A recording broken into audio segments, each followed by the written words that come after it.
अभिषेक होईल भगवंताचा, पूजन होईल आणि पूजनानंतर तिथं आनंद महाराजांची प्रतिमा आहे, त्याचं पाठ प्रक्षालन होईल आणि त्यानंतर भव्य मिरवणूक सुरू होईल. त्याला मिरवणूक आणि मिरवणूक गेल्यानंतर तिथं ध्वजारोहण नंतर मंडप उद्घाटन होईल.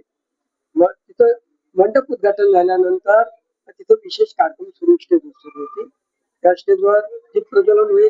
दीप प्रज्वलनानंतर तिथं जी महाराज जी आहे आनंदी महाराज त्यांचं पूजन केलं जाईल.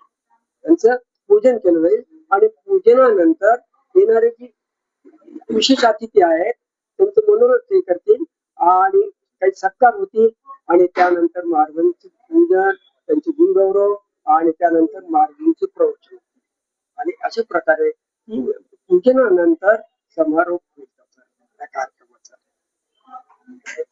आनंदी महाराजांनी कार्य केले सर्व समाज म्हणजे फक्त जैन सर्व समाजासाठी देशासाठी जे कार्य केले सर्वांमध्ये कसं वात्सल्य व्हावं, एकता, समाज एक व्हावा, एकता असावी, परत समाज सर्वांना सहकार्याची भावना, समाजाचं सहकार्याची भावना, सर्वांबद्दल आदर, वात्सल्य भाव आणि यामुळे काय होईल समाज एकत्र यायला पाहिजे, समाजाची एकता व्हायला पाहिजे आणि एकता होऊन समाजाची प्रगती व्हायला पाहिजे. आधी प्रगती चालू आहे पण आनंदी महाराजांनी कार्य पूर्ण केलेलं आहे तेच कार्य पुढे चालू ठेवणं हा मुख्य उद्देश. 15 फेब्रुवारी 2026 आनंदजी महाराजांचा 25वा समाधी महोत्सव. त्या निमित्तानं सर्व समाज एकत्रित व्हावा, नवीन पिढीला महाराजांच्या कर्तृत्वाविषयी आणि व्यक्तिमत्वाविषयी माहिती व्हावी, सगळा समाज एकत्र येऊन